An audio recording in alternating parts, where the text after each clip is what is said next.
Existe uma pergunta silenciosa que muitos carregam no coração, mesmo sem coragem de verbalizar. Será que ainda há lugar para mim? Lugar depois dos erros, depois das escolhas equivocadas, depois das marcas que a vida deixou? Vivemos em um tempo em que rótulos são colocados rapidamente, onde as pessoas são classificadas, julgadas e muitas vezes descartadas. Alguns são considerados dignos, outros aceitáveis, e há aqueles que, aos olhos da sociedade e até da religiosidade, parecem não ter mais valor. Mas e se eu te dissesse que a mensagem central do Evangelho confronta exatamente essa lógica? E se eu te dissesse que Jesus nunca se moveu a partir dos critérios humanos de exclusão, mas a partir de uma graça que escandaliza, desarma e transforma? Este vídeo não é apenas mais um conteúdo bíblico, ele é um convite à reflexão profunda sobre quem Deus realmente chama, como ele se aproxima das pessoas e por que tantas vezes nós resistimos a essa forma radical de amor. Aqui você não vai encontrar discursos moralistas nem palavras vazias. O que você vai encontrar é um chamado direto ao coração, uma provocação espiritual que expõe nossas estruturas internas, nossas certezas religiosas e nossa forma de olhar o outro e a nós mesmos. Talvez você se identifique com aqueles que sempre estiveram à margem. Talvez você se veja como alguém que observa de longe, achando que fé é apenas cumprir regras. Ou talvez você esteja em um ponto intermediário, tentando entender por que o cristianismo, em sua essência, parece tão diferente daquilo que muitas vezes é praticado. Seja qual for o seu lugar hoje, este vídeo foi pensado para você, não para contar uma história distante, mas para revelar princípios eternos que continuam vivos, relevantes e profundamente atuais. Ao longo deste conteúdo, vamos refletir sobre graça, inclusão, transformação e sobre o perigo de uma espiritualidade que se fecha em si mesma. Vamos confrontar a ideia de que Deus só se aproxima dos certos e desmontar a ilusão de que mudança acontece antes do encontro com Cristo. Aqui a pergunta não é quem merece, mas quem está disposto a ouvir o chamado. Não é sobre perfeição, mas sobre disposição. Não é sobre aparência, mas sobre o coração. Se você já se sentiu indigno, este vídeo fala com você. Se você já julgou alguém por sua história, este vídeo também fala com você. E se você deseja compreender de forma mais profunda o caráter de Jesus e o impacto real de seus ensinamentos na nossa vida hoje, então permaneça até o final. O que está diante de nós não é apenas um tema bíblico, mas uma verdade capaz de redefinir nossa fé, nossa postura e nossa missão. Prepare-se para ser confrontado, edificado e, acima de tudo, convidado a enxergar a graça sob uma nova perspectiva. Este vídeo pode não apenas ampliar o seu entendimento, mas tocar áreas do seu coração que talvez estivessem adormecidas. Fique conosco, porque a mensagem que vamos explorar não é confortável, mas é libertadora. Para compreender plenamente o impacto da mensagem que emerge deste texto bíblico, é indispensável entender quem eram os publicanos e por que eles ocupavam um lugar tão controverso na sociedade do primeiro século. Os publicanos não eram apenas cobradores de impostos, eles representavam, aos olhos do povo judeu, tudo o que havia de opressor, injusto e moralmente condenável. Vivendo sob o domínio do Império Romano, Israel era obrigado a pagar tributos pesados e Roma terceirizava essa cobrança a judeus que aceitavam trabalhar para o sistema imperial. Esses homens compravam o direito de arrecadar impostos e, para garantir lucro, frequentemente cobravam valores abusivos. O resultado era um ressentimento profundo. Os publicanos enriqueciam às custas do próprio povo e sustentavam o poder de um império estrangeiro que oprimia Israel. Por essa razão, os publicanos eram vistos como traidores da pátria e inimigos da fé. Socialmente eram desprezados, religiosamente eram considerados impuros. Eram excluídos da vida comunitária, desqualificados como testemunhas em tribunais e colocados no mesmo nível de prostitutas e pecadores públicos.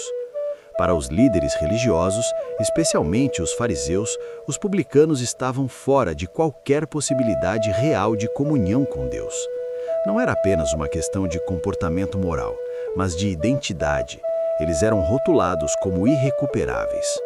O simples contato com um publicano era suficiente para gerar escândalo, e compartilhar uma refeição com ele significava, simbolicamente, aprovar sua conduta e sua condição. É importante perceber que, naquele contexto cultural, a mesa tinha um significado muito mais profundo do que apenas alimentação. Comer junto era sinal de aceitação, pertencimento e comunhão. Por isso, a distância entre os religiosos e os publicanos não era apenas emocional, mas deliberadamente mantida como uma barreira espiritual. A lógica dominante dizia que a santidade exigia separação e que a proximidade com o impuro contaminava o justo. Assim, a religião havia se tornado um sistema de fronteiras bem definidas, onde alguns estavam dentro e muitos outros definitivamente fora. Esse pano de fundo revela o peso do preconceito, da exclusão e da rigidez religiosa que marcavam aquela sociedade. Os publicanos carregavam não apenas a culpa real de práticas injustas, mas também o peso de um julgamento coletivo que os impedia de qualquer recomeço. Eles eram lembrados constantemente de quem eram e do que representavam. Não havia expectativa de redenção, apenas condenação contínua.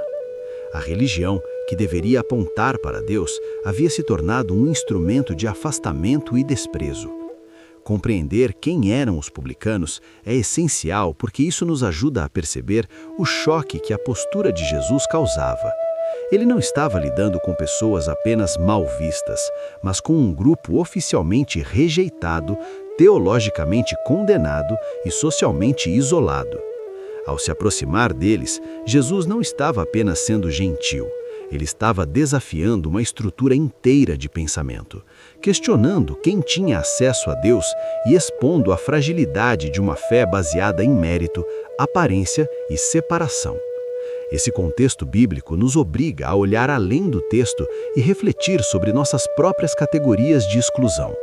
Assim como no passado, ainda existem grupos considerados indignos, pessoas que a sociedade e até ambientes religiosos preferem manter à distância.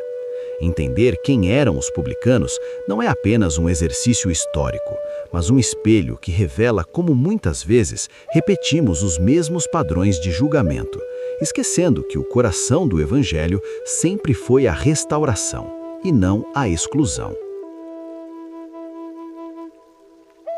O chamado de Levi revela de forma clara e profundamente confrontadora a natureza da graça que Jesus oferece.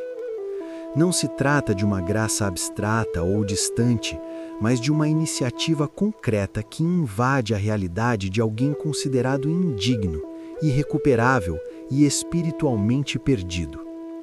Levi não estava em busca de Jesus. Ele estava sentado em sua coletoria, exercendo uma função que lhe garantia status financeiro, mas o colocava à margem da fé, da comunidade e da esperança. É exatamente nesse cenário comum, cotidiano e moralmente comprometido que Jesus aparece. O texto não descreve um longo diálogo, não registra exigências prévias nem condições impostas. Há apenas um olhar, uma palavra e um convite direto: segue-me.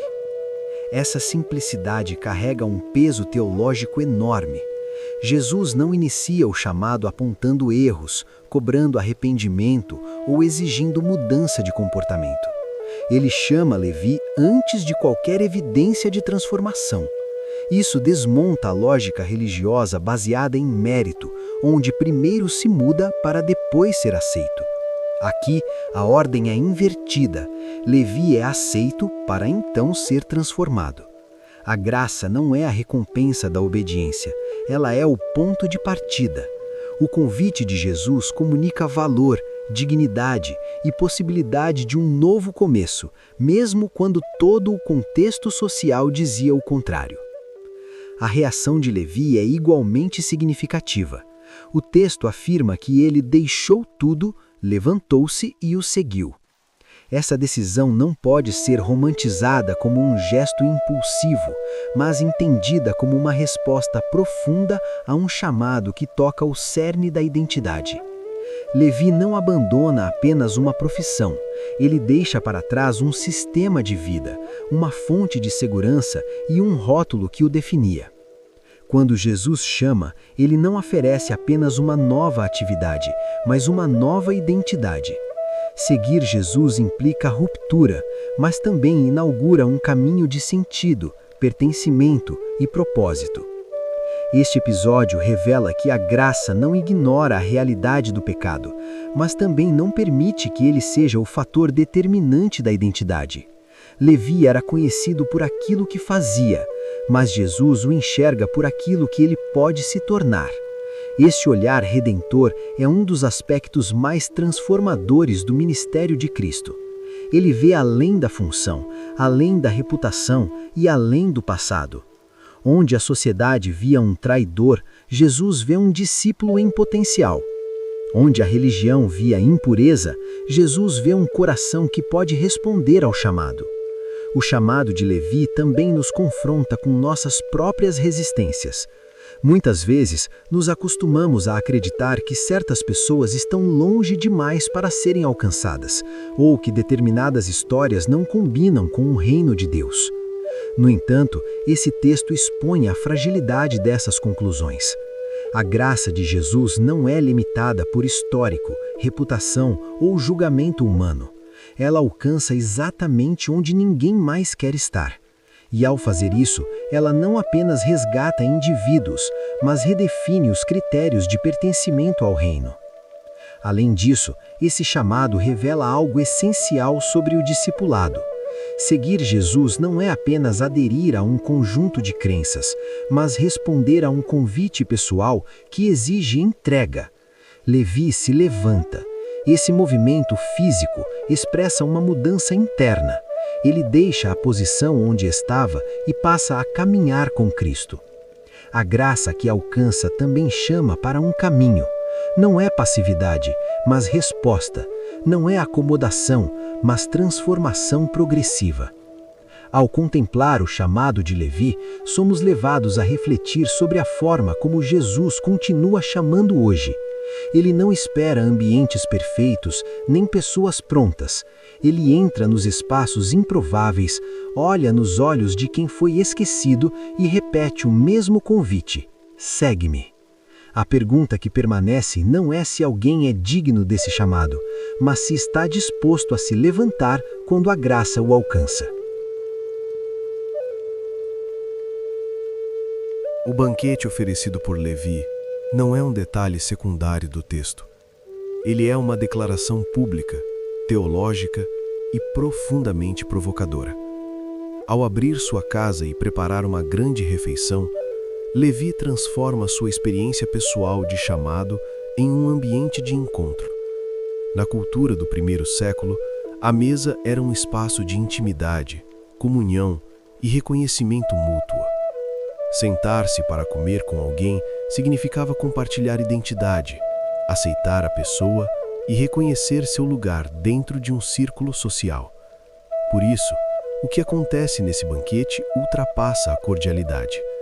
Trata-se de um gesto carregado de significado espiritual e social. Levi não convida apenas Jesus e seus discípulos. Ele reúne outros publicanos e pessoas identificadas como pecadoras. O ambiente é marcado por aqueles que a sociedade religiosa havia rejeitado sistematicamente. E Jesus está ali, presente, participando da refeição, rompendo conscientemente as barreiras que separavam o puro do impuro. Essa cena escandaliza porque confronta diretamente a lógica da exclusão. Para os fariseus e escribas, a santidade exigia distância. Para Jesus, a santidade se manifesta na proximidade que restaura. O escândalo não está apenas nas pessoas que compõem a mesa, mas no fato de Jesus escolher estar com elas. Ao comer com publicanos, ele comunica algo que não pode ser ignorado. Essas pessoas não estão fora do alcance de Deus, nem fora do interesse do reino. O reino de Deus não começa com isolamento, mas com encontro. não se constrói com rejeição, mas com acolhimento. Essa atitude desestabiliza uma fé baseada em fronteiras rígidas, onde alguns se consideram dentro por mérito próprio e outros permanecem do lado de fora por definição. Por isso, o que acontece nesse banquete ultrapassa a cordialidade. Trata-se de um gesto carregado de significado espiritual e social. A reação dos líderes religiosos revela o coração de uma espiritualidade adoecida. Eles não questionam diretamente Jesus, mas murmuram, criticam e apontam para os discípulos. A pergunta que levantam carrega julgamento e superioridade. Por que ele come com publicanos e pecadores? Essa indagação expõe a incapacidade de reconhecer a própria necessidade de graça. Ao se colocarem como justos, eles se afastam do verdadeiro propósito da lei, que era conduzir as pessoas a Deus e não separá-las definitivamente. A resposta de Jesus redefine completamente a compreensão do reino. Os que se julgam saudáveis não percebem sua necessidade de médico, mas os doentes sabem que precisam de cura. Com isso, Jesus não romantiza o pecado, nem relativiza a verdade, mas aponta para a missão central de sua presença: restaurar, chamar, transformar. A mesa se torna um espaço terapêutico, um lugar onde a graça começa a operar antes mesmo de qualquer mudança visível de comportamento. O encontro precede a transformação. Esse banquete nos ensina que a inclusão praticada por Jesus não é superficial nem permissiva, mas profundamente intencional. Ele não se senta à mesa para validar práticas injustas, mas para revelar um caminho diferente, uma possibilidade real de redenção. A presença de Jesus naquele ambiente comunica esperança a quem já havia perdido qualquer expectativa de recomeço.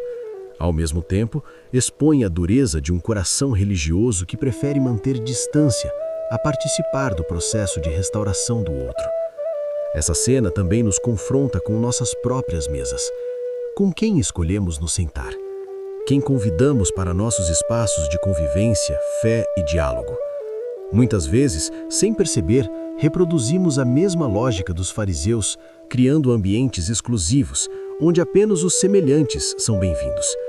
O banquete de Levi nos lembra que a fé cristã, quando vivida de forma autêntica, inevitavelmente causa desconforto, porque desafia preconceitos, quebra rótulos e redefine quem pertence.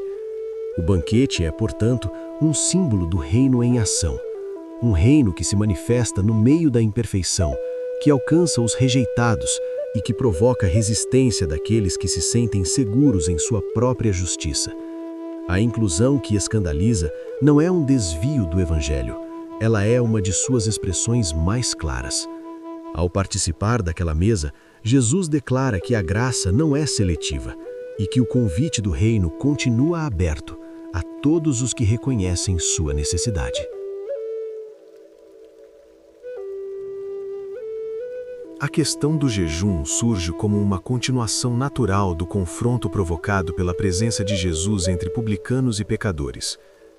Não se trata de um debate isolado sobre práticas espirituais, mas de um choque entre duas formas radicalmente diferentes de compreender a relação com Deus. Ao ser questionado sobre por que os discípulos de João e os fariseus jejuam enquanto seus discípulos não seguem o mesmo padrão, Jesus revela que o problema não está no jejum em si, mas na incapacidade de perceber que algo completamente novo estava acontecendo diante deles. Jesus utiliza imagens simples, porém profundamente reveladoras, para comunicar uma verdade espiritual de grande alcance. Ele fala do noivo, do pano novo costurado em roupa velha e do vinho novo colocado em odres velhos. Essas metáforas não são apenas ilustrações didáticas. Elas expõem o limite das estruturas religiosas que tentam conter a novidade do reino dentro de formas antigas e rígidas.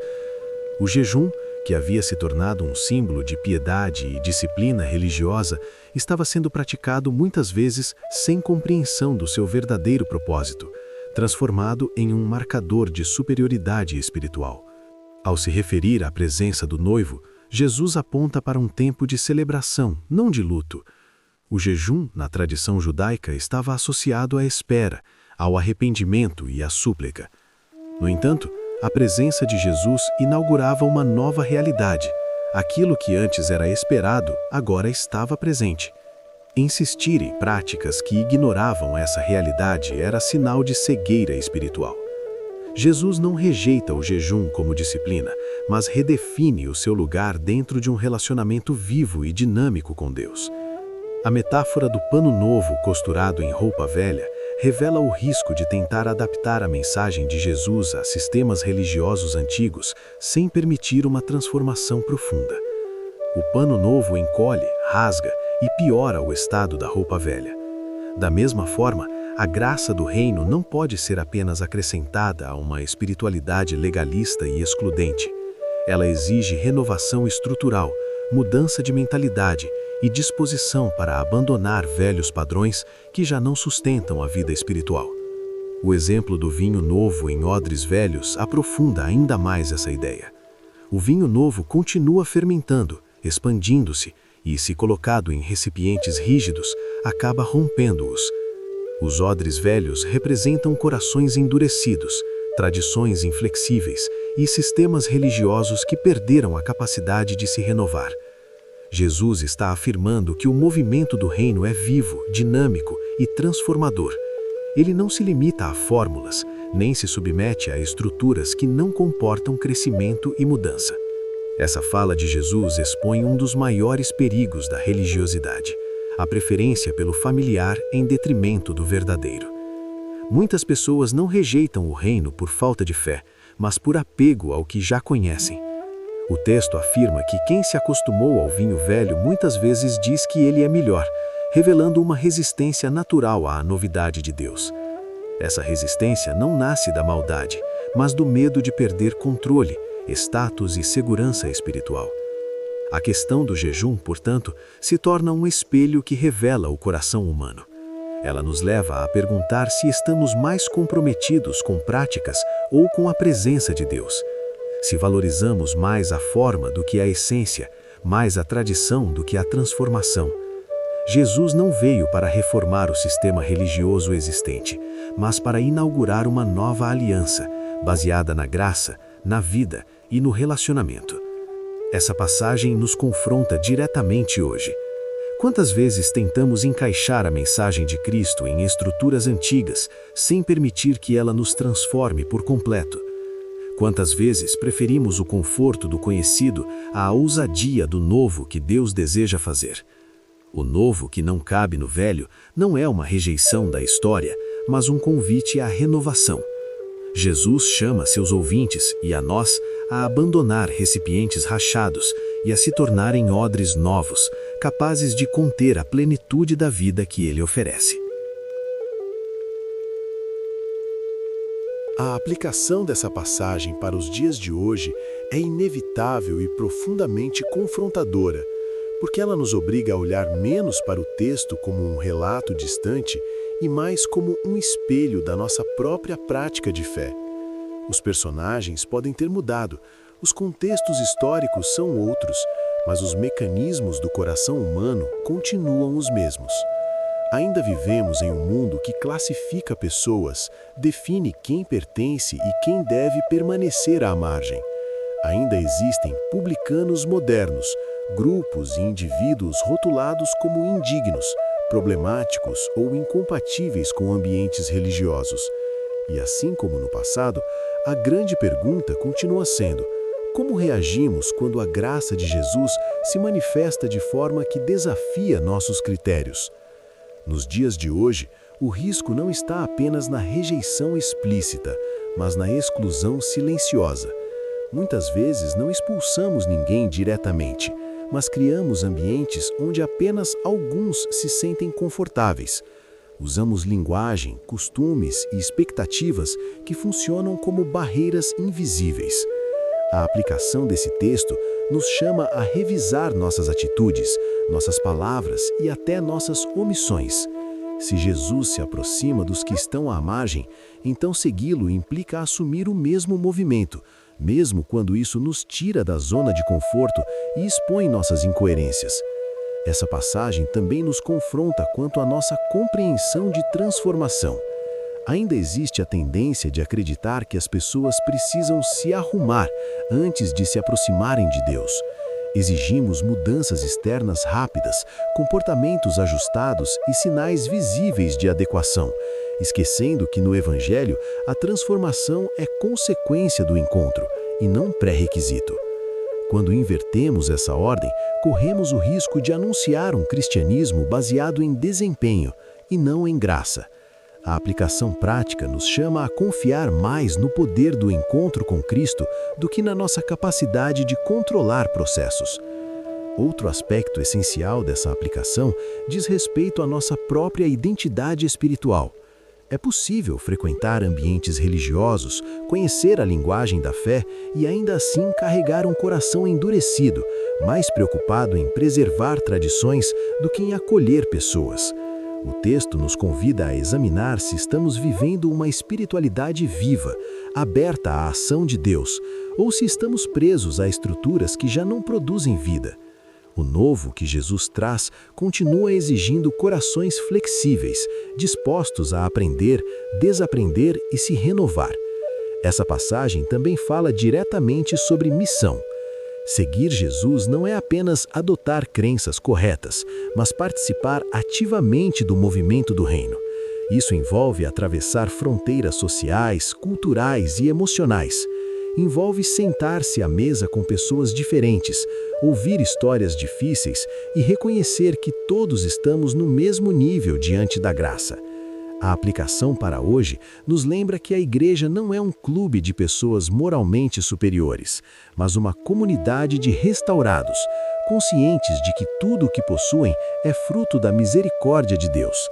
Além disso, esse texto nos desafia a lidar com nossas resistências internas. Muitas vezes preferimos o vinho velho da previsibilidade religiosa ao vinho novo da ação inesperada de Deus. Resistimos à mudança porque ela ameaça nosso controle, nossas certezas e nosso conforto. No entanto, a aplicação prática dessa mensagem nos chama a confiar que o novo de Deus, embora desafiador, é sempre portador de vida. Permanecer preso ao velho pode parecer seguro, mas espiritualmente é estéril. Por fim, a aplicação dessa passagem nos convida a uma postura pessoal de humildade. Antes de apontar quem está fora, somos chamados a reconhecer nossa própria necessidade contínua de graça. O texto não nos permite ocupar o lugar de juízes, mas de participantes do mesmo processo de restauração. Quando entendemos isso, nossa fé deixa de ser um instrumento de exclusão e se torna um canal de reconciliação, esperança e vida. Aplicar essa mensagem hoje é aceitar o convite de Jesus para viver uma fé menos preocupada em manter aparências e mais comprometida com a transformação real das pessoas e dos ambientes. É escolher ser parte do movimento da graça, mesmo quando isso exige rever convicções, abandonar rótulos e permitir que Deus faça algo novo dentro de nós. Ao chegar a este ponto, somos inevitavelmente conduzidos a uma reflexão que ultrapassa o entendimento intelectual e toca diretamente o coração. Tudo o que foi exposto até aqui não se resume a conceitos teológicos ou análises históricas, mas aponta para uma verdade viva e atual. O coração do Evangelho é a graça que alcança, inclui e transforma. A narrativa que percorremos revela um Jesus que não se move por convenções religiosas, nem por expectativas sociais, mas por um amor que confronta, desarma e convida. Um amor que não pergunta primeiro pelo passado, mas oferece futuro. Um amor que não espera a perfeição, mas responde à disposição. Essa conclusão nos obriga a olhar para dentro e perguntar com sinceridade: onde nos encontramos nessa história? Em muitos momentos, é mais confortável nos enxergarmos como observadores, mas o texto não permite neutralidade. Ou nos reconhecemos como pessoas constantemente necessitadas da graça de Deus, ou corremos o risco de assumir a postura dos que observam de fora, avaliando, julgando e delimitando quem pode ou não se aproximar. A mensagem de Jesus desmonta qualquer tentativa de superioridade espiritual, porque lembra que todos, sem exceção, dependem da mesma misericórdia. A reflexão final que emerge é clara. Seguir Jesus não é apenas admirar seus ensinamentos, mas permitir que eles redefinam nossas prioridades, nossos relacionamentos e nossa forma de viver a fé. A graça que nos alcança também nos envia. Ela nos chama a sair de posições fixas, a abandonar rótulos confortáveis e a caminhar em direção a pessoas reais, com histórias reais e feridas reais. Essa não é uma jornada fácil, mas é a única coerente com o Evangelho que professamos. Essa mensagem também nos desafia a rever nossa relação com o novo que Deus deseja fazer. Quantas vezes resistimos porque o novo ameaça nossas estruturas antigas? Quantas vezes preferimos manter formas conhecidas, mesmo quando já não produzem vida? A conclusão desse texto nos lembra que o reino de Deus continua avançando e ele continua chamando homens e mulheres dispostos a se tornarem odres novos, capazes de conter a plenitude daquilo que ele quer derramar neste tempo. Diante disso, a pergunta que permanece não é se a graça de Deus é suficiente. Ela sempre foi e sempre será. A pergunta é se estamos dispostos a responder ao chamado quando ela nos encontra.